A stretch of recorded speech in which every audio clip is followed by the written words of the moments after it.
El día de hoy tenemos un podcast tóxico. Hoy hablaremos del glifosato.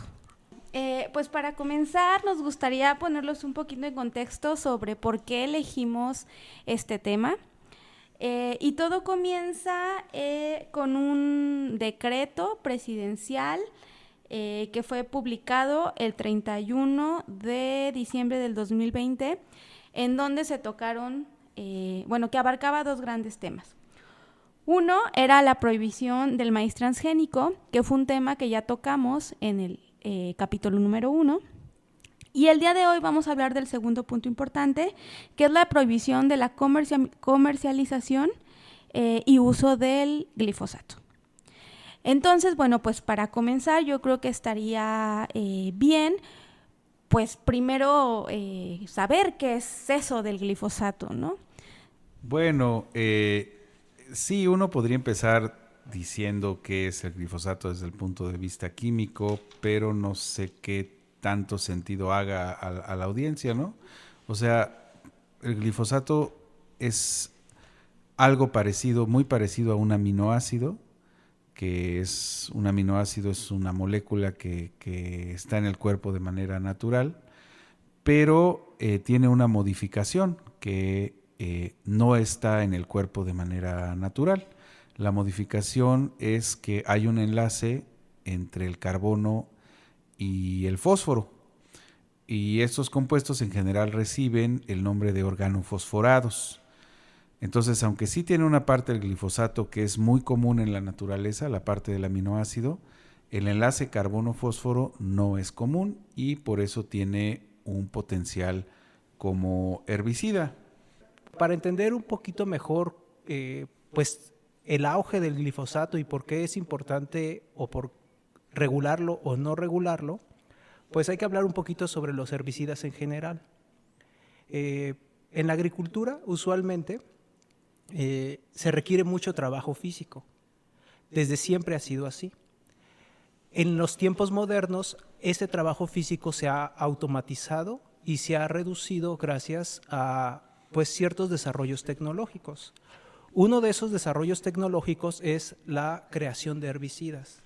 Los herbicidas lo que hacen es matar a todas las plantas que pueden crecer junto con los cultivos que nos interesan, pero que le pueden robar nutrientes o pueden generar algún tipo de perjuicio al cultivo que nos interesa. Entonces lo que se hace y se ha hecho siempre es eliminarlas, ya sea físicamente o actualmente de forma química. Los herbicidas comenzaron en su auge en los años 40. Aproximadamente en 1945 comienza el auge de los herbicidas y para definirlos podríamos marcar dos tiempos, antes y después del glifosato. Antes del glifosato lo que se utilizaban era herbicidas selectivos. Estos herbicidas selectivos, como su nombre lo dice, atacan a una planta y no atacan a otras plantas. Entonces lo que se hacía era justamente aplicar una serie de herbicidas selectivos para proteger a una planta, que es la planta no objetivo, y atacar a otras, que es la planta objetivo, la que queremos que muera, ¿sí?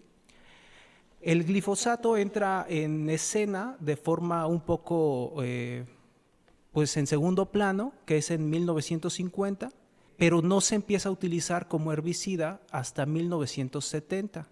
A partir de ese momento no entra en la agroindustria, sino que simplemente se utiliza para defoliar rutas o vías de tren, pastos, etc.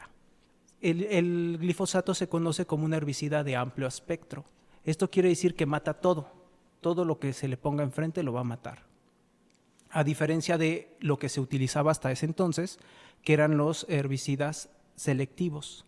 Entonces, por lo mismo que es de amplio espectro, pues como mata todo, pues no lo utilizaban de forma cotidiana en la agroindustria. Es hasta que cerca de 1995 encuentran una bacteria en los almacenes y en las fábricas de glifosato que es capaz de vivir en presencia del glifosato. Entonces, aquí lo que hay que decir es que el glifosato no solamente ataca a las plantas, sino que ataca también a hongos y bacterias. Yo tengo una pregunta. Cuando hicieron ese descubrimiento que fue el hallazgo que hizo como que voltearan a ver el glifosato, ¿no se usaba para nada antes de eso? O sea, ese hallazgo de encontrar esa bacteria que nos dijiste fue lo que hizo que voltearan a ver esa molécula. Los herbicidas que se usaban en la agroindustria tenían que ser selectivos porque necesitaban que protegiera a una planta y a otra la matara. El glifosato, al ser de amplio espectro, es decir, que mata todo, no se podía usar propiamente en la agroindustria más que con mucho cuidado. Eso lo hacía un poco menos fácil de manejar. Como hacerlo selectivo manualmente, una cosa así. Algo así, como tener mucho cuidado de que no le caiga a tu planta. A tu planta de interés. Exacto, la dosificación tenía que ser como muy, muy precisa. Eso cambia cuando se logran modificar genéticamente a ciertos cultivos para hacerlos resistentes al glifosato. Y entonces, bueno, ¿por qué son resistentes al glifosato algunos organismos o algunas plantas? Ajá, bueno, una forma para entender cómo se hace resistente a una planta o a un cultivo, tenemos que entender cómo mata el glifosato o cómo es su efecto en el organismo. Entonces, no sé, Lau, si tú nos quieras explicar un poquito sobre eso. Sí, el glifosato es una molécula que interacciona con una enzima, lo que hace es participa en la vía de este shikimato, entonces evita que se formen estos aminoácidos y al evitar que se formen estos aminoácidos afecta al crecimiento de las plantas. Oye, yo solamente quería precisar algo, a ver si se entiende mejor. O sea, finalmente las enzimas, uno puede ver a las enzimas como pequeñas fábricas, ¿no? O sea, es ahí donde ocurre la transformación química para obtener de una molécula otra que es necesaria para el cuerpo. Entonces, la vía que tú estás describiendo es una vía que hace moléculas, aminoácidos aromáticos que son necesarios para el cuerpo. Bueno, para la planta, no para el cuerpo, ¿no? En este caso, para la planta. Entonces, si la enzima, o sea, esa fábrica, la molesta el glifosato, ya no puede hacer las moléculas que son necesarias para que la planta viva. Sí, ¿Sí es correcto lo que digo, Lau? Es correcto, sí. Ya no habría la síntesis de estos aminoácidos, por lo tanto, la planta ya no, pues no podría sintetizar afectaría toda su síntesis de las proteínas. O sea, entonces esto hace que muera la planta, ¿no? Los aminoácidos los podemos, ya no lo habías dicho en otro podcast, ¿no? Los aminoácidos son como los eslabones de una cadena. Entonces, en este caso, a esa cadenota le harían falta algunos eslabones porque no los puede sintetizar la planta. Porque no los puede sintetizar la planta. Entonces, al no estar presentes estos aminoácidos, ya no produces las proteínas. Y las proteínas, como dijo Jorge, bueno, él nos habla hablamos de las enzimas y las enzimas son proteínas, ¿no? Entonces es un círculo vicioso. Al no haber aminoácidos, no se producen proteínas y estas tampoco producirían enzimas que participarían en infinidad de eventos biológicos de la célula, ¿no? Oye, Lau, ¿y esta vía que nos describes que es la afectada por el glifosato es exclusiva de las plantas? No, esta vía es otra cosa muy importante. No solamente se encuentra en las plantas, también se encuentra en bacterias y en hongos. Y es justamente lo que mencionaba Adrián. La encontraron en agrobacterium. Entonces vieron que esta bacteria era capaz de vivir en altas concentraciones de glifosato. Situación extraña porque debería de matarla porque el glifosato inhibiría. Exacto, ¿sí? Entonces, se preguntaron por qué esta bacteria es capaz de vivir en estas condiciones. Bueno, entonces al encontrar esta bacteria que era resistente al glifosato, pues se preguntaron qué está pasando, ¿no? Entonces hacen un análisis y pues justamente analizan y observan a la enzima, que es una sintetasa, y luego lo que después la aíslan, ¿no?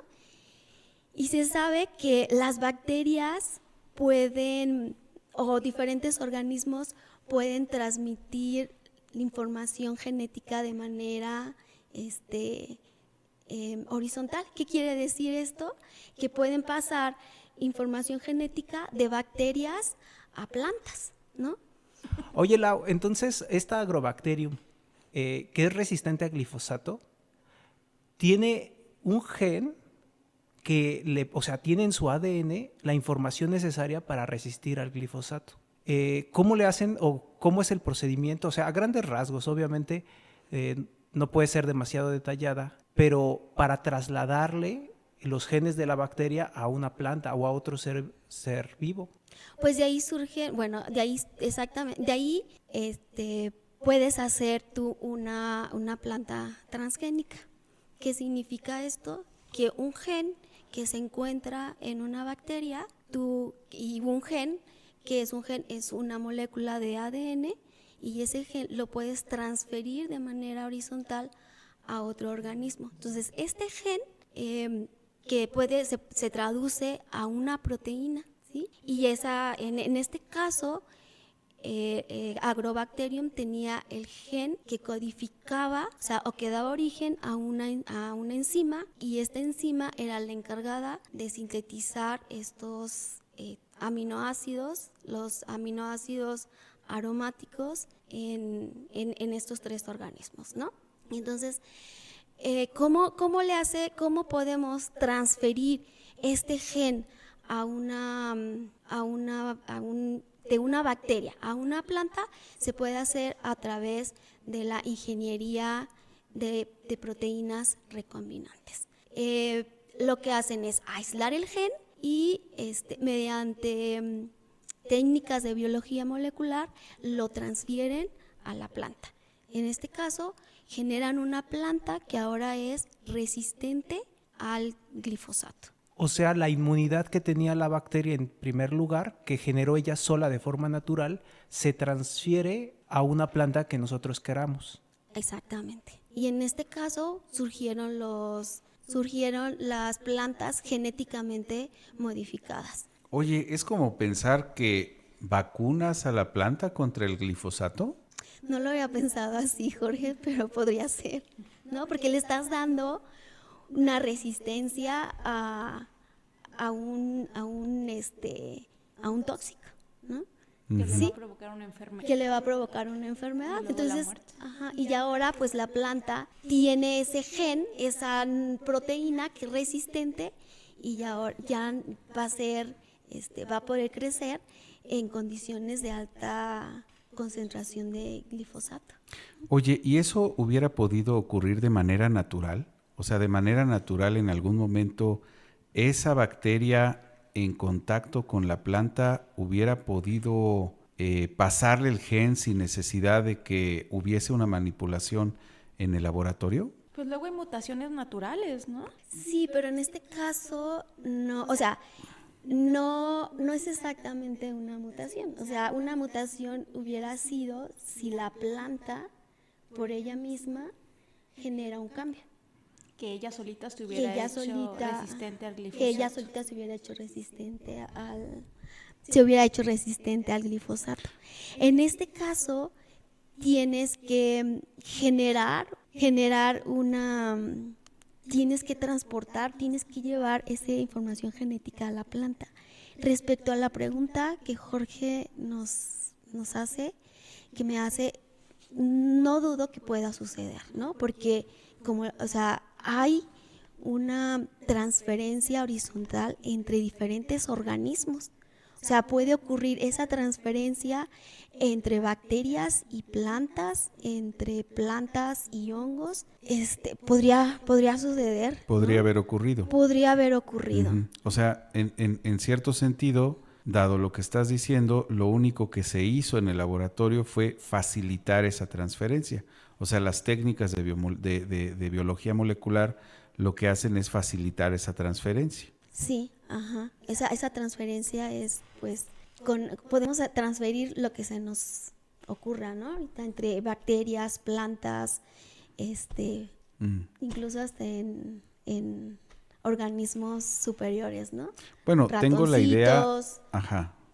de que a veces, o sea, mientras más ocurre menos frecuentemente en organismos superiores que en bacterias. O sea, creo que en bacterias es muy frecuente y digamos, no es común que un gen de bacteria aparezca en un ratón o en un humano, ¿no? Pero entre bacterias es muy común que se pasen información genética. Sí, es muy, muy común. Incluso, bueno, pues la resistencia a antibióticos puede pasar de bacteria a bacteria.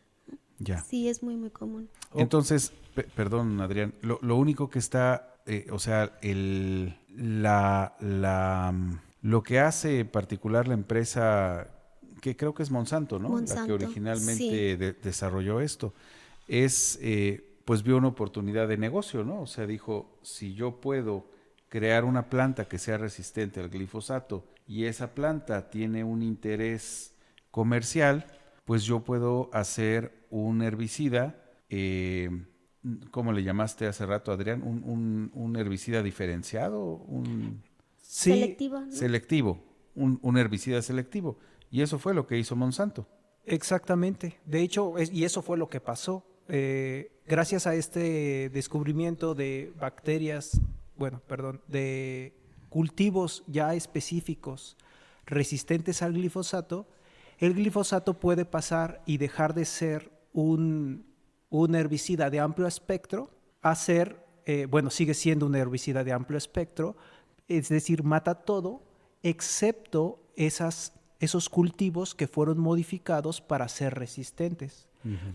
Y eso es una de las razones, o la principal razón por la cual el glifosato se volvió el rey de los herbicidas, porque es esta modificación genética que nos comentó Lau, empieza a suceder o sucede en 1995. Si se dan cuenta, el glifosato es descubierto en 1950. Se empieza a usar como herbicida hasta 1970. En 1995 comienzan la modificación genética en maíz, en soya, etc. Y en el 2000 vence la patente del glifosato.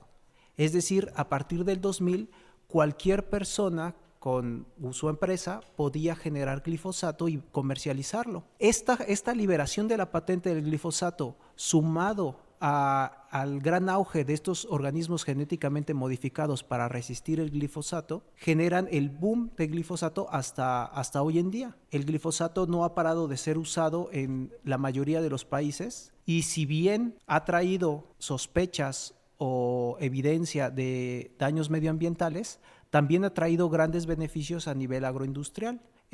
Redujo mucho los costos de producción de alimento y también redujo mucho el uso de otros herbicidas que pudieran ser más tóxicos que el glifosato. Bueno, pero los números son realmente aterradores, ¿no? O sea, hay cultivos como el algodón que ya no se cultiva, valga la redundancia, sin el uso de glifosato.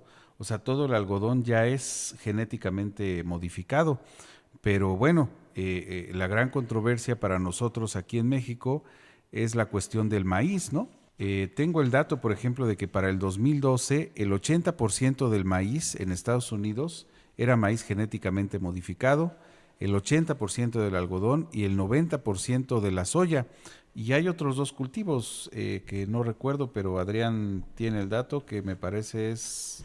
Sí, o sea, sería la soya, el maíz, el algodón, canola y alfalfa y remolachas. Son los organismos resistentes a glifosato. También arroz. También arroz. Pero vamos, en esos cultivos realmente el uso del glifosato es total, ¿no? O sea, ya hay muy pocos cultivos de ese tipo de organismos, por lo menos en países desarrollados como Estados Unidos, que se hagan sin glifosato, ¿no? Sí, e incluso en otros que es que el glifosato se popularizó a tal grado que ya ni siquiera necesitas forzosamente tener un organismo resistente al glifosato para usarlo.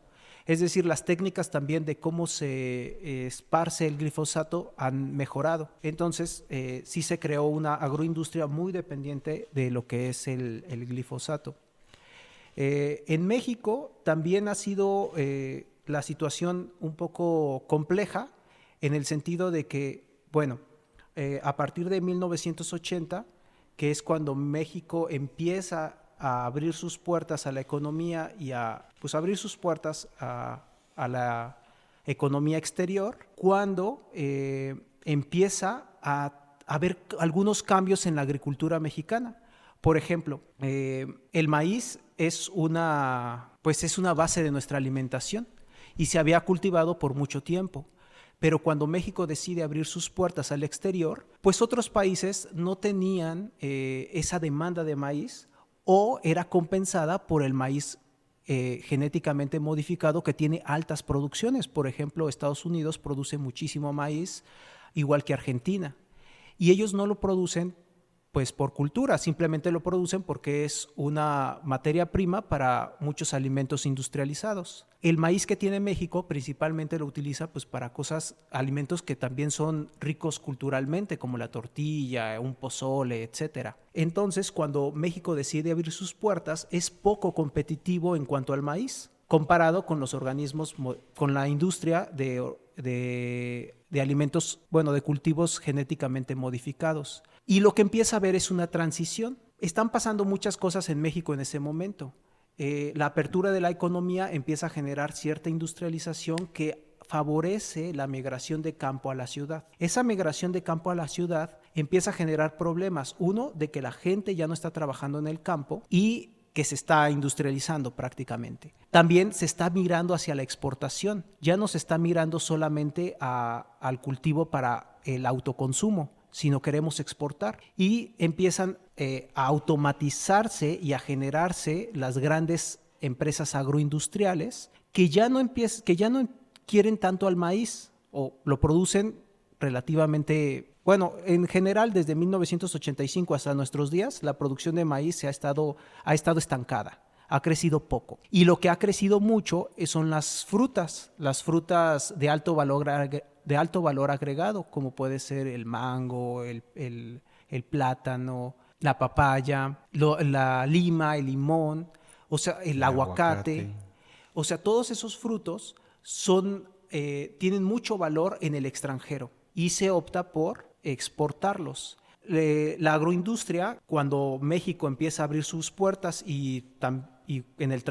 por ejemplo, cuando se echa a andar el Tratado de Libre Comercio en 1994, me parece, empieza a existir esa transición. Al existir esa transición, México pierde competitividad en cuanto al maíz. Y al perder competitividad en cuanto al maíz, requiere que se produzca, pero ya no se está produciendo, entonces comienza la importación del maíz. Esa importación pues se hace desde Estados Unidos, pero Estados Unidos tiene organismos genéticamente modificados. Y ahí es cuando el grano de estos organismos empiezan a entrar a México.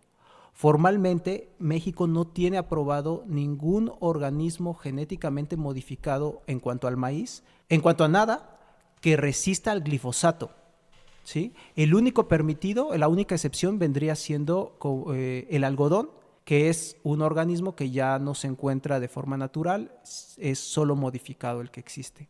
Y entonces, el hecho de que estos granos sean modificados genéticamente causa un temor, o sea, más allá, por ejemplo, de que se pierdan las variedades nativas, estas variedades transgénicas causan un temor sobre que ocasionen algo a la salud de los posibles consumidores.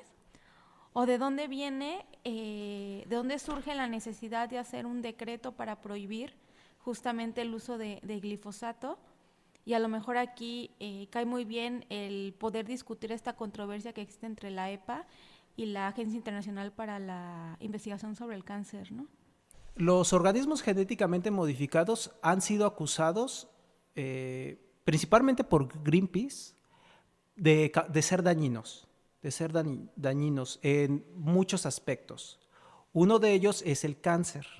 Ahora, por otro lado, la relación que hay entre los organismos genéticamente modificados y el glifosato es alta en el sentido de que estos organismos resisten el glifosato.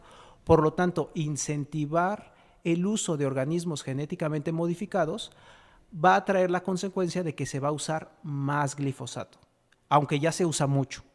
Por otro lado, se dice que el glifosato genera cáncer o hay alguna evidencia que lo respalda.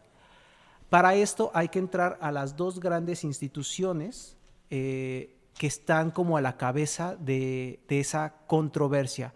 Y es una controversia porque, entonces, por un lado, la EPA, que es la Agencia de Protección Ambiental de Estados Unidos, y la IARC, que es la Agencia de Investigación contra el Cáncer. Entonces, por un lado tenemos dos instituciones, una que se especializa en el cáncer y otra que se especializa en el ambiente. Usualmente ellos tienen categorías y en general pues hay cierta consistencia entre lo que ellos dicen que da cáncer entre ambas organizaciones. Pero surgió que por un lado la EPA lo cataloga un nivel más abajo, es decir, menos peligroso que la IARC, que es la agencia de investigación contra el cáncer. Esta discrepancia fue muy sonada porque dio como herramientas para los detractores del glifosato. Y sí, o sea, dio algún tipo de incentivo para que se intentara, pues, desprestigiar, entre comillas, a un herbicida como es el glifosato ampliamente usado. Para darnos una idea de más o menos qué tan usado es el glifosato ocupa alrededor del 46% del mercado de los herbicidas. Y el segundo herbicida más usado es la atracina. La atracina tiene un mercado del 8% y es el segundo más usado. El primero es el glifosato con alrededor del 45-46% del mercado. Es decir, la diferencia entre el primer lugar y el segundo lugar es amplia. Por tal motivo, esa calificación hacia el glifosato de pasar de posiblemente cancerígeno a probablemente cancerígeno por parte de la IARC fue cuestionado duramente por la EPA. Y ahí es cuando encontramos la controversia. Bueno, otra cosa que también dice la IARC, o por qué la IARC clasificó al glifosato como probable cancerígeno en humanos, fue porque encontraron alguna evidencia, es una evidencia limitada, pero entre las personas que estaban en contacto con glifosato y la presencia de linfoma de Non-Hodgkin. Entonces, por eso ellos lo asocian al glifosato como posible cancerígeno. Claro que no todas las personas que estaban en contacto con el glifosato presentaban esta enfermedad, ¿no? Y también encontraron en animales, en algunos estudios en animales que presentaron cáncer. Bueno, de lo que hemos platicado, yo lo que recuerdo que habíamos dicho hace un momento es que el glifosato causa como herbicida menos daño que otros herbicidas. Entonces, tengo algunos datos de lo poco dañino que es el glifosato. Por ejemplo, la vida media del glifosato es de máximo 200 días. Canadá tiene una regulación de la cantidad diaria aceptable de glifosato y es de 0.3 miligramos por kilogramo en microorganismos. Pero en ríos, por ejemplo, hay del orden, no sé de dónde salió este río, pero bueno, repito lo que dice Canadá, 0.3 miligramos por kilogramo. Y en ríos hay 0.12 microgramos por kilogramo. O sea, por lo menos 1000 veces menos que la cantidad diaria aceptable que pide Canadá. Y, por ejemplo, hay un dato que se llama LD50, que es del orden de 5 miligramos por kilogramo. Arge, ¿tú nos podrías explicar qué es el LD50? Lo único que quería yo comentar es que pues esa cantidad es mucho mayor a las cantidades diarias aceptables de la regulación canadiense y a lo que existe en el medio ambiente. Jorge, tengo una duda. Tú Sí. dices que la LD50 que ahorita nos va a explicar Arge, en mamíferos es ¿de cuánto? De 1.5 a 5 miligramos por kilogramo. Yo tengo, o sea, que es 5.300 miligramos por kilogramo, o sea, que requiere 5 miligramos por kilogramo. Incluso eso quiere Sí. decir que es menos tóxico porque requiere más cantidad Que lo que yo estoy que diciendo. lo que tú estás diciendo. Esa Ok. es la LD50 para mamíferos. Bueno, Ya. aquí a reserva de lo que nos diga ahorita Arge, también esa dosis letal depende de la presentación del glifosato. Hay veces que viene como sal o hay veces que viene como una forma ácida. Entonces, la presentación y el adyuvante o las cosas que le echen adicionales modifican un poquito la variación. Pero en general, el glifosato es menos tóxico que la sal de mesa. Esa es una referencia que podríamos tener así para la audiencia. O sea, es más fácil que ustedes se envenenen con sal que con el glifosato. Bueno, pues para contestar qué significa LD50, pues es el acrónimo en inglés de lethal doses, que es la dosis letal. El número hace referencia a un porcentaje.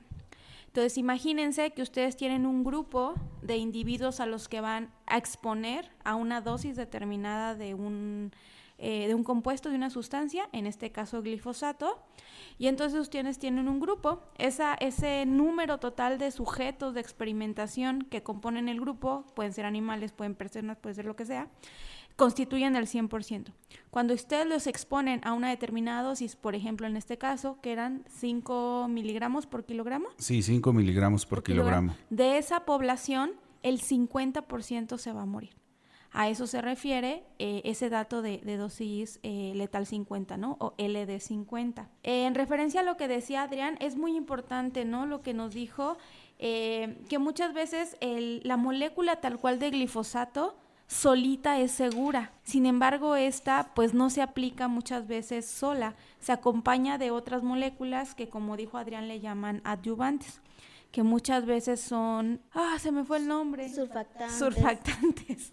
Perdón. Metales. Exactamente. Entonces, Una precisión nada más, los surfactantes son como jabones, ¿no? exactamente. Jabones que facilitan el transporte del glifosato en las plantas, ¿no? Exactamente, detergentes, ¿no?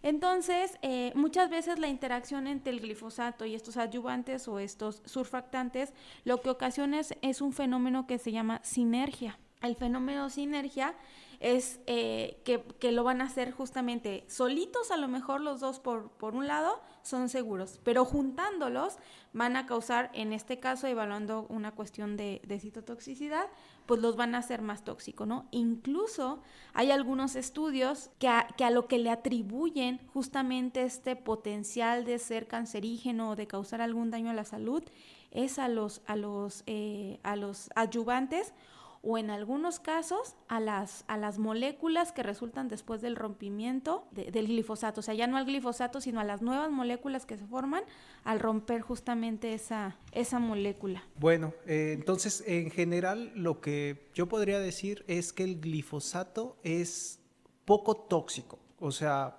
evidentemente pues uno se puede intoxicar con muchas cosas, pero la cantidad que se necesita para morir intoxicado de glifosato es muy alta, muy alta. O sea, sin embargo está la otra parte, ¿da cáncer o no da cáncer?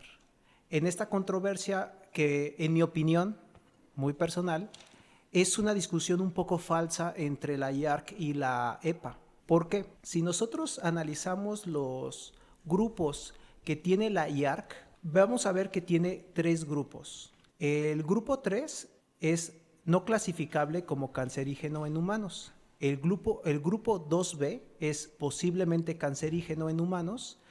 El grupo 2A probablemente cancerígeno en humanos. Ahí es donde la IARC coloca al glifosato. Y finalmente el grupo 1, que es cancerígeno en humanos. Es decir, hay 4 grupos. Por otro lado, la EPA maneja 5 grupos, pero básicamente los 4 grupos de la IARC son compatibles con los grupos de la EPA, ¿sí? Entonces, lo que sucede es que la IARC dice es probablemente cancerígeno en humanos y la EPA dice no, es posiblemente cancerígeno en humanos. Más allá de las precisiones técnicas de cómo ellos llegaron a esa conclusión, yo voy a tomar los datos de la IARC y voy a decir, bueno, la IARC tiene estas 2 categorías, posiblemente cancerígeno en humanos y probablemente cancerígeno en humanos. Estos grupos los depara como 2B, la menos dañina, 2A, la que probablemente dé cáncer. Ahora, en estos grupos hay otras sustancias. Ahora, habría que analizar para que nosotros nos demos una idea de dónde está ese grupo. Fíjense, el 2A, que es probablemente cancerígeno en humanos, donde está el glifosato, pues podemos encontrar a las carnes rojas, a el teflón, por ejemplo, cosas relacionadas con la ocupación como ser bombero, que podríamos decir que un bombero pues está constantemente inhalando posibles restos de combustión. Ahí tiene sentido en eso. Pero también, por ejemplo, los turnos nocturnos. ¿Cuántas personas no trabajan en un turno nocturno y están en la misma categoría 2A? También, por ejemplo, cosas un poco menos intuitivas como tomar bebidas calientes por arriba de 65 grados. O también otras cosas tampoco intuitivas, como por ejemplo las verduras en vinagre. Esas están en la misma categoría del glifosato. Ahora, la categoría 2B, que es donde dice la EPA que debería estar, encontramos otras cosas como la carpintería o el lavado en seco, la gasolina, la luz ultravioleta. Bueno, la luz ultravioleta está en la 2A, está junto con el glifosato. Entonces, lo que encontramos es que, y es una crítica que se le hizo a la IARC, es que tampoco parece que sea demasiado grave esa nueva clasificación o que haya demasiada discrepancia entre la EPA y la IARC. Y esta es mi humilde opinión, prácticamente están de acuerdo, solamente que uno está viendo el vaso medio lleno y el otro está viendo el vaso medio vacío. Pero es prácticamente lo mismo, es cómo están interpretando los datos lo que está variando. Ahora, una crítica a esta clasificación es que para pasar a la categoría más alta, que es cancerígeno en humanos, tiene que haber una certeza de causalidad entre acontecimiento, entre un hecho y el cáncer en un humano. Eso, siendo francos, es muy difícil de encontrar. ¿Por qué? Porque por razones bioéticas nadie va a hacer un estudio estándar en humanos, eso no se puede hacer. Por lo tanto, dependemos de hechos circunstanciales que ocurran y estos hechos pueden estar opacados por otros agentes que también pueden producir cáncer. Por ejemplo, pues sí, o sea, hay varios. Sin embargo, tanto la IARC como la EPA tienen metodologías que les permiten determinar esto. Sin embargo, va a ser muy difícil que lleguen a concluir 100% que digan el glifosato fue el causante. Es muy difícil eso. Entonces, por un lado tenemos unas categorías que podrían ser un poco raras en el sentido de que uno es poco intuitivo que el glifosato y los turnos nocturnos que hago en el trabajo o el café caliente que me tomo o las verduras en vinagre que luego consumo en la hamburguesa estén en la misma categoría. Es poco intuitivo. Oye, Adrián, y bueno, derivado de esta controversia en donde participan estas dos grandes instancias gubernamentales americanas, yo creo que hay otros actores que también, bueno, casi son los protagonistas, ¿no? Que yo creo que las investigaciones que ellos han hecho, pues nos podrían también como guiar hacia, pues poder hacer las conclusiones, ¿no? De qué tan peligroso o no tan peligroso es. Entonces estoy hablando pues de las propias empresas que producen y comercializan el glifosato, ¿no? Y que de alguna manera lo recomiendan.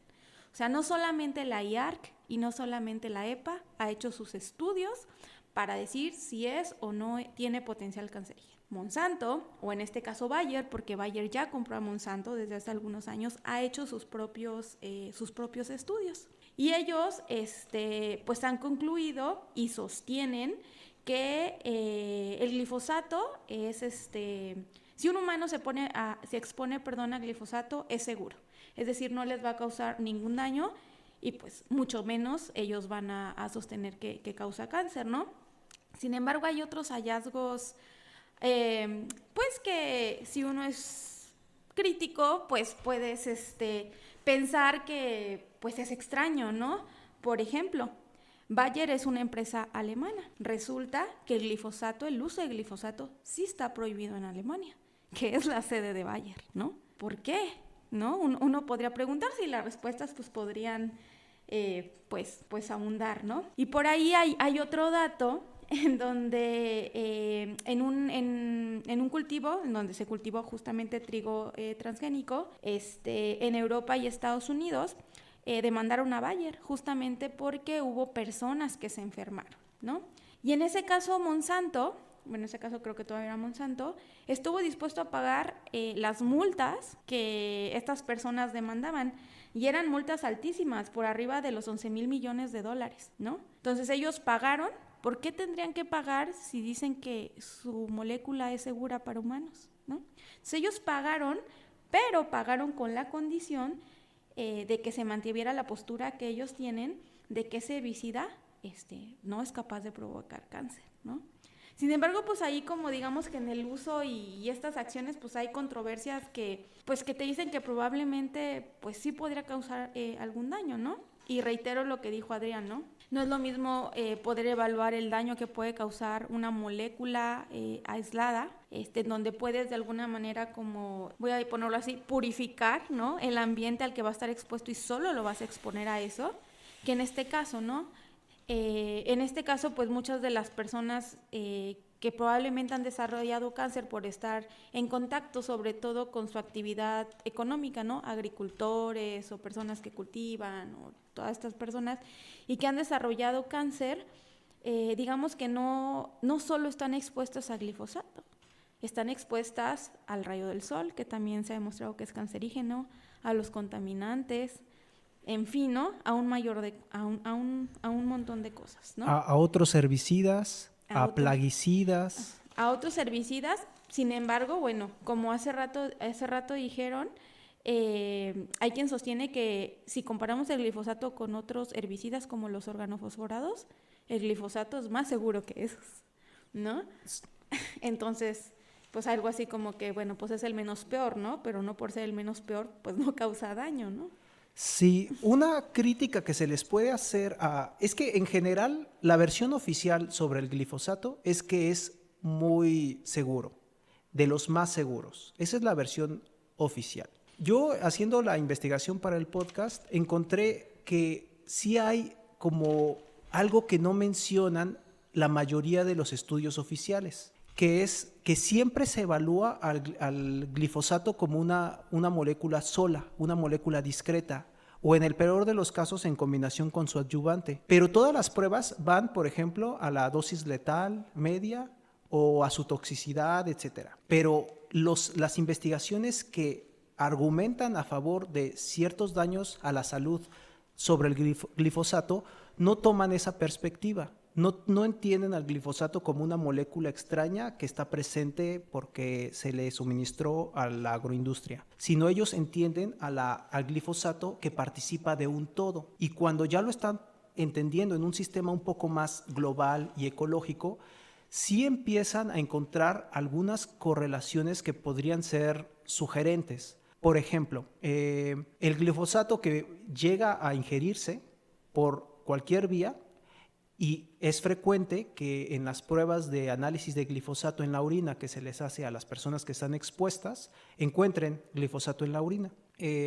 Bueno, quiere decir que está entrando al cuerpo. Y dentro del cuerpo, nosotros en nuestro sistema digestivo tenemos a la microbiota. La microbiota es susceptible de morir por el glifosato, porque son bacterias y hongos también que son afectadas. A nosotros aparentemente no nos pasa nada. Lo que dice la versión oficial es que como nosotros no somos plantas, no tenemos esa vía del chiquimato que tienen las plantas, por lo tanto no actúa en nosotros. Un argumento a favor de esto es que el glifosato sale por la orina, entonces parece ser que no está interactuando. Hay un 2% que sí se degrada, pero es mínimo comparado con la parte que se está desechando.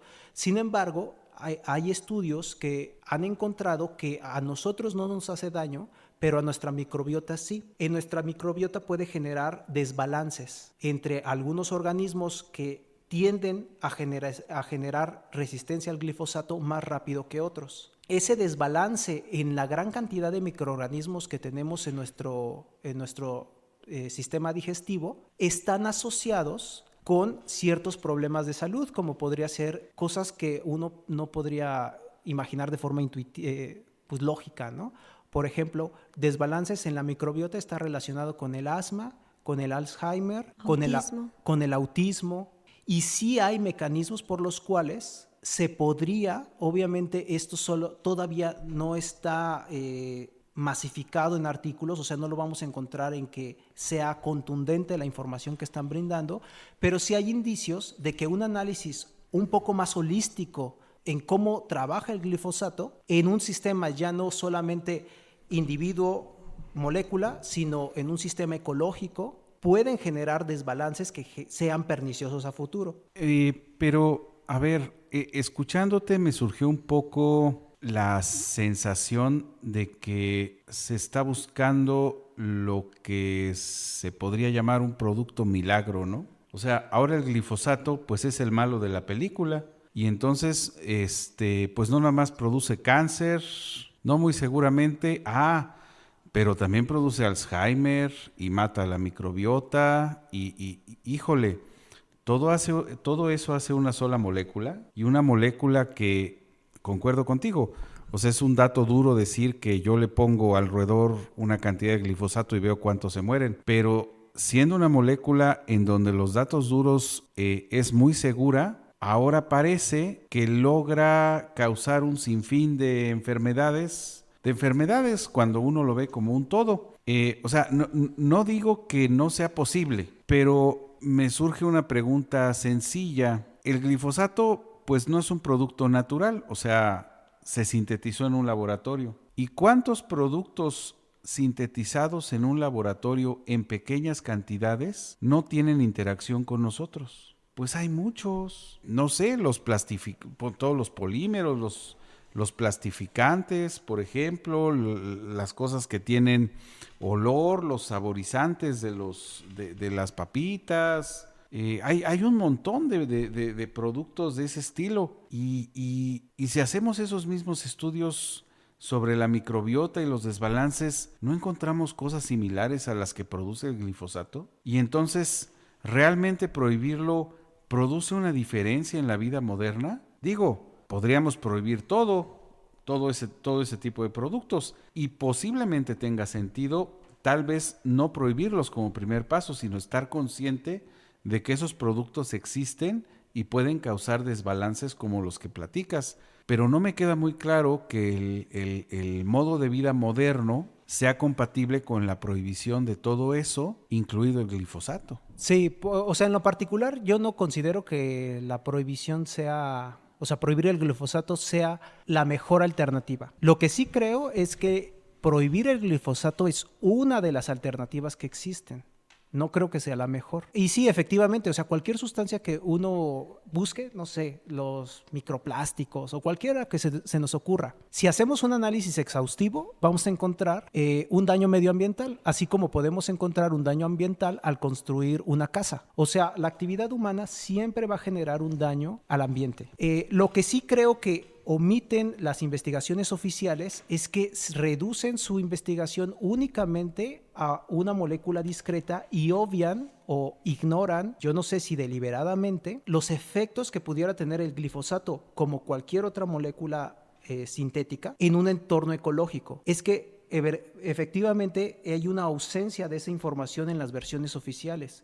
Si uno se mete a la página de la EPA, o sea, lee lo que ellos dicen del glifosato y uno sale con ganas de tomárselo en el café. O sea, porque ellos te dicen que es muy, muy, muy seguro. Y eso, cuando uno busca información de investigadores independientes, pues no, ellos no te van a decir, no es tan seguro. Ellos dicen, bueno, yo encontré con mi conocimiento tal y tal efecto adverso. Entonces, lo que yo creo es que si bien no podemos satanizar nada, porque terminaríamos satanizando todo, sí hay que ser honestos a la hora de decir, sobre todo si es una institución gubernamental, que no se limiten únicamente a asuntos discretos. Es decir, la molécula, si te la tomas en estas condiciones estándar, no te mueres. Pero si la recibes de forma crónica en tu día a día, o si la recibes en los alimentos, también deberían decir, hay evidencia, a lo mejor no es contundente, pero se ha encontrado que podría generar estas enfermedades. Y sí son consistentes con otras investigaciones no necesariamente relacionadas con glifosato. Respecto a eso, o sea, el glifosato lo estamos consumiendo de manera crónica. Entonces, esto sí, a la larga, sí puede causar, como cualquier otro compuesto en la naturaleza, daños.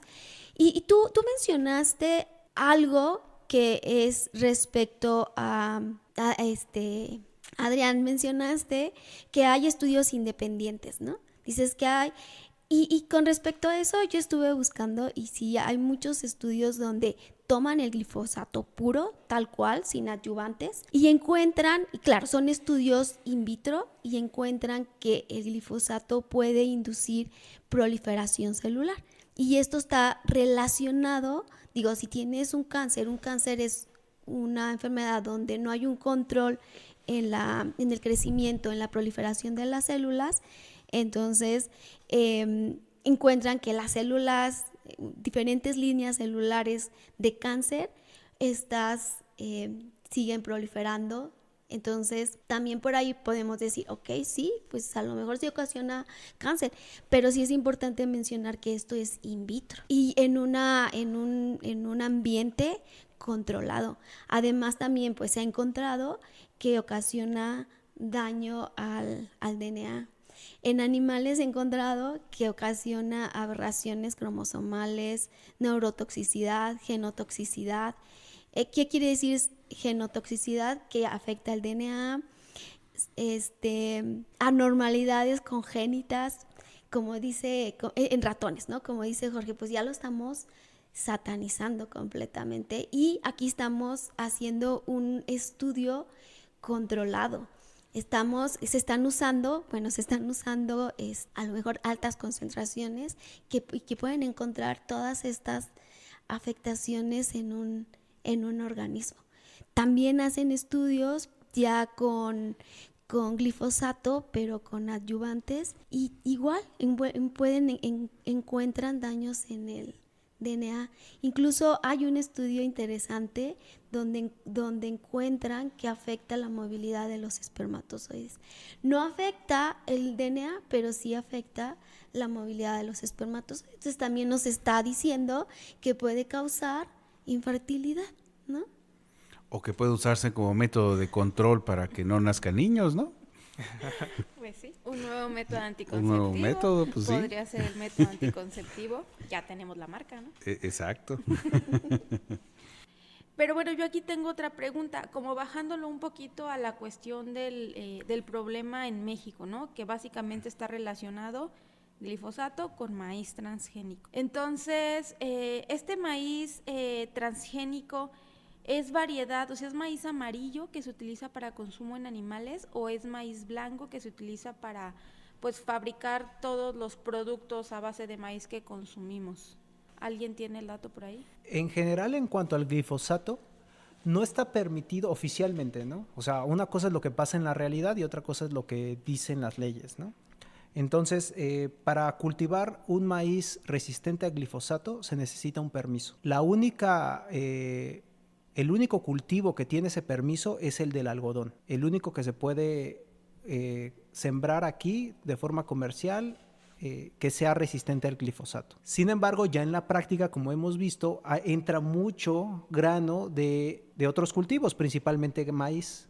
Entonces, lo que se presume es que se usen esos organismos genéticamente modificados resistentes a glifosato en distintas zonas. En lo particular, yo creo que el problema realmente en México no es el glifosato. El problema es que no hay información. Es decir, no sabemos cuánto glifosato se usa en México. No sabemos si se utilizan de forma práctica organismos genéticamente modificados resistentes al glifosato. Yo tengo una pregunta, Adrián. Ahorita nos dijiste que el único cultivo transgénico permitido para sembrar en México es el algodón y sería el único. Entonces, digamos que la venta de glifosato en México pues no tendría que ser tan alta porque pues, o sea, el glifosato está asociado a los transgénicos, ¿no? Exacto. Sí, de hecho, sí se usa para otro tipo de cultivos. Sin embargo, lo que uno esperaría es que cuando se analizaron las plantas resistentes a glifosato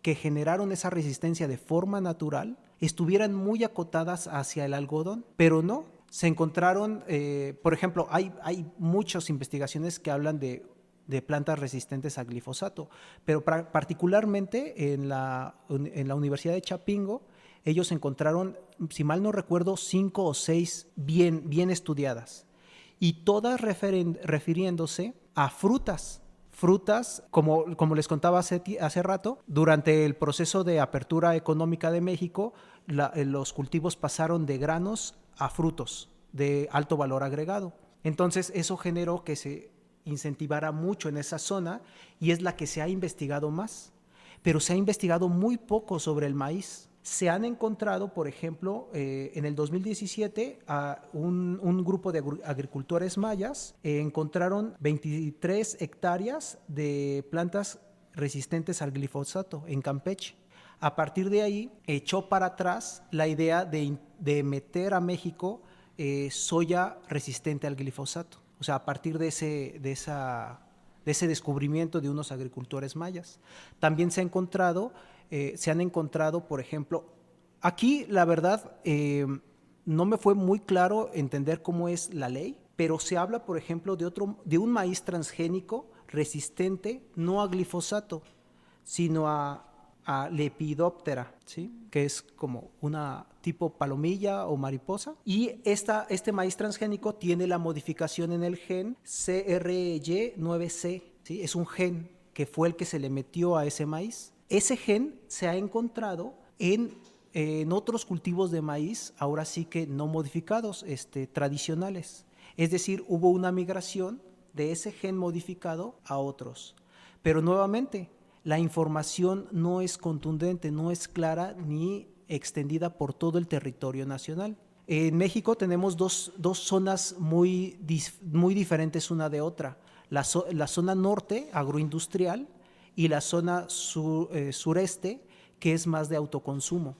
Las diferencias entre esas dos zonas son pues muy diferentes. Una es totalmente industrial y la otra es más comunitaria, con menos producción, pero en ambos, en todo el territorio han estado ahora sí que casos salpicados por todo el territorio de casos de resistencia de plantas que no deberían tener resistencia al glifosato y genes de plantas ahora sí que genéticamente modificadas artificialmente que tienen esos genes en donde no deberían estar. Ahora, en ese sentido yo creo que la prohibición pues tiene sentido entre comillas. Sin embargo, pierde su sentido cuando nos damos cuenta que no hay información. Es decir, la información se tomó a ciegas. No conozco si mis agricultores utilizan plantas genéticamente modificadas para glifosato o no. No sé si hay plantas resistentes a glifosato de forma natural asociadas al maíz, ya sea transgénico o natural.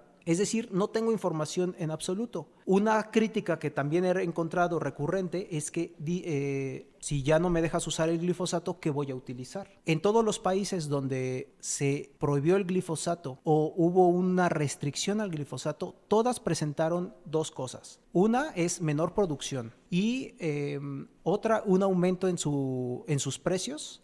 Yo coincido con Adrián en que una buena razón para, pues, yo matizaría, no diría prohibir, sino para bajar el uso del glifosato, es el hecho de que cada vez y es inevitable, va a haber más especies resistentes al glifosato. Y por lo que yo pude entender de la literatura actual, pues el pico de uso del glifosato ya pasó. O sea, de aquí en adelante, pues se va a tener, para lograr los mismos niveles de rendimiento, incrementar el uso del glifosato. Entonces, sí podríamos empezar a ver mayores afectaciones por el uso de este herbicida, sencillamente porque se tiene que incrementar, porque las plantas se vuelven resistentes, ¿no? Entonces, sí, digamos que sí tiene sentido voltear a revisar cómo se usa el glifosato. Eso sí, prohibir, pues no sé, porque como bien han mencionado, en donde se ha prohibido, hay problemas en cuanto a cantidad de producción y ganancia, que bueno, pues sí, a los industriales les preocupará la ganancia, ¿no? Pero la cantidad de maíz disponible en particular, o de cualquiera de estos cultivos transgénicos, pues cada vez va a ser menor. Entonces, pues sí, claro, va a llegar un punto en el que ya no es razonable seguir aumentando la cantidad de glifosato, porque va a empezar a causar problemas, más problemas, ¿no? O sea, va en el mismo sentido tal vez de prohibir en general todo lo que nos daña, ¿no? O sea, los microplásticos. Así como Arge dijo, hay que tomar, comprar tortillas nixtamalizadas, pues habría que evitar la compra de garrafones de agua y apostarle a el uso de una red de distribución de agua potable, ¿no? O sea, en donde no haya uso de botellas que producen la presencia de microplásticos, ¿no? en el organismo. Entonces, bueno, no sé si hay algo más que platicar o se podría discutir una conclusión. Yo sí formé más o menos una opinión, y es que yo creo que los herbicidas en general, no solo el glifosato, se parecen mucho a los combustibles fósiles. ¿En qué sentido? Los combustibles fósiles fueron en un momento histórico específico muy fáciles de extraer y muy baratos, y generaron un cambio en la forma como entendíamos las ciudades, ¿no? Por ejemplo, muchas ciudades fueron conformadas pensando en que la gasolina iba a ser barata siempre, sobre todo en Estados Unidos, y en algunas ciudades de México también les gusta creer que la gasolina va a ser gratis siempre o muy barata. Pero bueno, ese tiempo ya pasó. No es que se vaya a acabar el petróleo sigue estando vigente. El 80% de la energía del planeta que usan los humanos en el planeta se extrae de combustibles fósiles. Pero a lo que voy es que ya existe una idea de que no es sostenible usar combustibles fósiles a largo plazo. Por lo tanto, hay que empezar a pensar en cómo podemos, si no sustituir totalmente, mitigar parte del uso que ahorita es prácticamente de combustibles fósiles. Bueno, algo así creo que debe pasar con los herbicidas. El momento en donde se podía cultivar cantidades enormes de comida con mucha facilidad porque había organismos genéticamente modificados y plantas plantas genéticamente modificadas y glifosato, ya pasó. Cada vez más va a haber plantas hierbas con resistencia a glifosato y a otros nuevos herbicidas que se encuentren. También la velocidad a la que se encuentran nuevos herbicidas y nuevos mecanismos de acción que sean capaces de matar a la planta son cada vez menos. Es muy poco probable que se encuentre otro glifosato en la historia. Recordemos que el glifosato tiene la ventaja de que su patente terminó, entonces eso alivia un poco los precios. Y es lógico que la humanidad empiece a ver otras alternativas distintas. ¿Cuáles se proponen?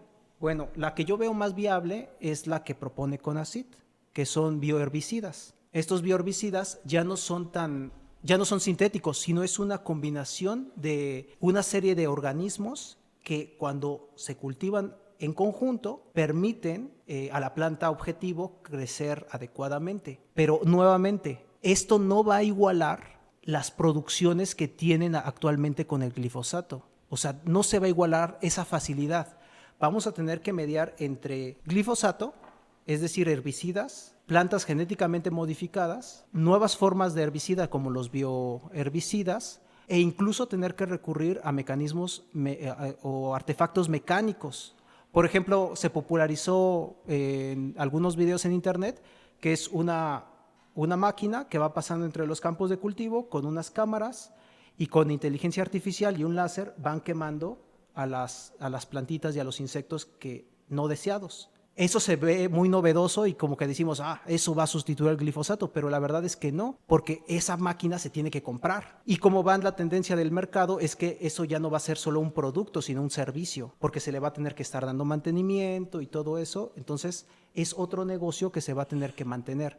Mi punto es ya no podemos depender de un solo método para controlar las plagas que se generen en los cultivos, sino que vamos a tener que tener una variedad amplia de esto. Ahora, aparte de los nada más ya para terminar, aparte de los bioherbicidas, hay otros que a mí, en mi ignorancia total, se me hacen de ciencia ficción.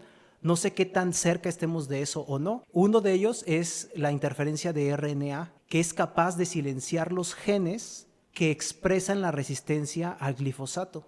Es decir, tratar a las plantas que generaron resistencia al glifosato de forma natural y silenciarle esos genes para que vuelvan a ser afectados por el glifosato. Esa a mí se me hace un poco de ciencia ficción, pero hay otra todavía, aplicarlo de forma masiva. O sea, sí pasa, sí se puede hacer, pero de forma masiva que una persona con secundaria terminada pueda aplicar ese tratamiento de forma masiva, a mí no se me hace que esté cerca.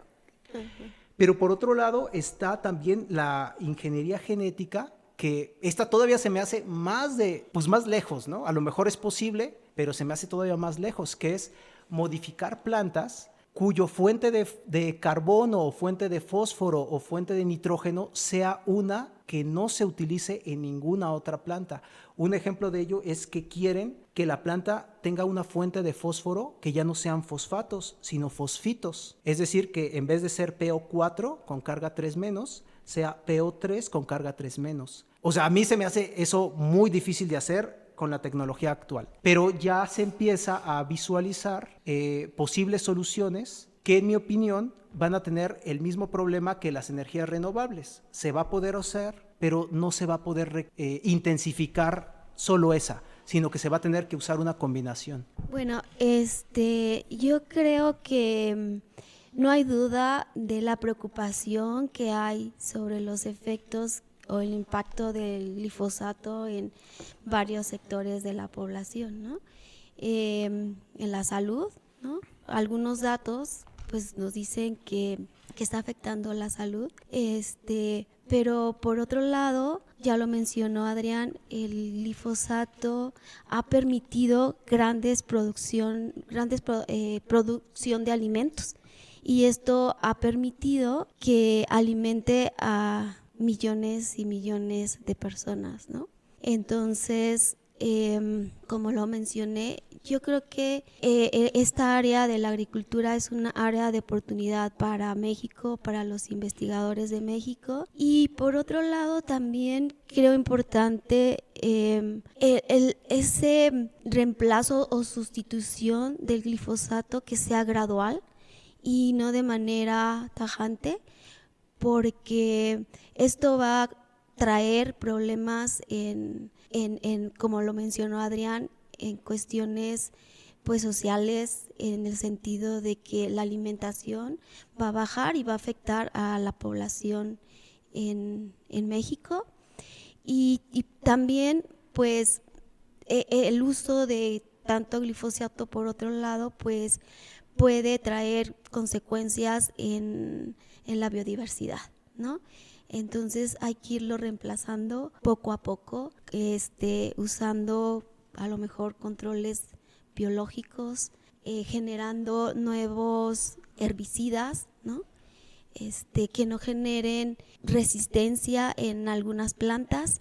Entonces, mi conclusión es esa, ¿no? Que el glifosato no se puede prohibir de la noche a la mañana, sino que la sustitución sea gradual.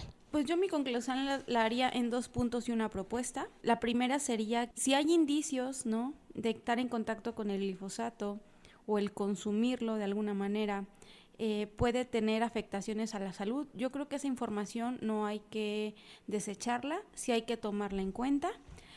pero hay que proponer pues las medidas justas, ¿no? No como dijo Lau, pues sacar como de tajo, ¿no? El problema no va a desaparecer tampoco de la noche a la mañana en cuestión de salud, si es que ya hay afectaciones porque el glifosato ya no esté. Entonces, esa sería la primera, ¿no? O sea, no echar en saco roto las posibles evidencias que hay de que esa molécula o esa molécula combinada con otras puede estar afectando la salud. Y la segunda, pues es en función del hecho de la prohibición.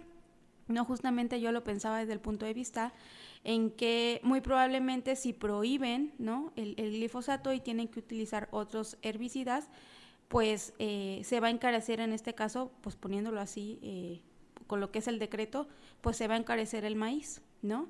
Y eso pues evidentemente va a impactar pues en un montón de casos, ¿no? De cosas, pues, tal cual, por ejemplo, como las tortillas, ¿no? Entonces, se está previniendo, ¿no? O se está protegiendo a una parte o a mucha parte de la sociedad, pero ¿qué pasa, por ejemplo, con tal cual los productores de maíz o quienes usan su maíz para su negocio, ¿no? ¿Cómo los van a ayudar a ellos? Pues mi propuesta sería entonces que si ya se va a prohibir el glifosato, y entonces, por ejemplo, también se va a prohibir que Maseca, Minsa, Agroinsa, todos ellos compren maíz transgénico para hacer sus harinas, pues ¿cuál va a ser el apoyo para los pequeños productores, ¿no? Porque van a tener que comprar maíz no transgénico, más caro. Entonces, pues yo diría que la propuesta para ayudar también a esta parte, pues sería que el maíz de alguna manera o hasta cierta parte también se subsidie para ellos. Creo que me toca a mí. Pues sí, coincido mucho con ustedes. O sea, yo creo que no hay cosas buenas ni malas, ¿no? O sea, el glifosato, como cualquier otra cosa, pues es de cómo se use y pues de la dosis, ¿no? Arge ya ha repetido muchas veces que la dosis es siempre muy importante, ¿no? Entonces, yo coincido, la solución a este problema no es prohibir, sino controlar. Porque, bueno, recordando otro podcast que hicimos sobre el fentanilo, parece ser que al gobierno actual le parece muy bien como primera solución prohibir, pero las consecuencias que puede traer eso pues pueden ser muy serias, ¿no? En el fentanilo creo que era muy claro. O sea, rápidamente el sector salud salió y dijo, pero es que no sé con qué anestesiar si me quitas el fentanilo, ¿no? Aquí pues encontramos algo similar, ¿no? Bueno, pero ¿qué voy a usar si no uso glifosato, ¿no? Y sacarlo del mercado, pues obviamente crea un mercado negro sobre algo que ya es negro porque no hay estudios y al final no creo que se llegue a un beneficio. Entonces, pues ¿cuál es la conclusión? Otra vez regreso al inicio. No hay nada bueno y malo, o malo depende de cómo lo usemos y así hay que pensar al glifosato. Pues la conclusión sería que la controversia sigue, ¿no? Sí, pero creo que sí concluimos que no es buena idea prohibirlo. Sí. ¿No? Eso sí es algo general. No sé si coincida conmigo, pero tal vez otra conclusión es que desde el punto de vista científico no vas a encontrar una solución dura. Recuerdo que cuando salió el decreto, una cosa que argumentaba Estados Unidos es de los transgénicos, ¿no? En particular, Estados Unidos lo que argumentaba es, bueno, vamos a discutir en bases científicas, pero lo que vemos es que no se puede circunscribir la discusión a una base científica con la esperanza de encontrar un resultado duro, un sí o un no. O sea, sí, la ciencia es parte de entender, pero pues también hay componentes sociales, económicas, culturales, ¿no? No sé si coinciden conmigo en este punto. Un poco a las críticas que hacían sobre el decreto, que decían, es que este gobierno es acientífico. Escuché muchas críticas al respecto. ¿Por qué? Porque negaban ciertas investigaciones que pues, se ya dan por consolidadas, ¿no? Y lo que uno encuentra cuando revisa la información es que no hay una forma científica de, pues ahora sí, y de forma irrefutable, decir, bueno, esto está bien o está mal. O sea, no se va a encontrar. La ciencia no da ese tipo de respuestas. La ciencia da una explicación a ciertos sucesos, pero esa esas explicaciones van a estar subordinadas a interpretaciones, a intereses e incluso a proyectos de nación o proyectos de sociedad que estén en la persona que escucha esos argumentos científicos. Es un error creer que la ciencia va a solucionar los problemas tanto medioambientales como sociales. Si fuese así, pues estaríamos llegando un poquito a lo que decía Sócrates, ¿no? Que quería que gobernaran los filósofos, que porque ellos tenían el conocimiento. Pues sería algo similar, ¿no? Decir los científicos que gobiernen porque ellos tienen el conocimiento, y la realidad es que no. La toma de decisiones trasciende el conocimiento científico y se tienen que tomar pues otros tipos de conocimiento o disciplinas para tomar decisiones en conjunto, no una sola. Pues creo que ya con esto concluimos. Sí, ya nos cansamos. Ok, pues vámonos a descansar y pues escúchenos en todos lados en los que estamos, recomiéndenos y todo lo demás. Muchas gracias y buenos días, buenas tardes, buenas noches, según nos estén escuchando.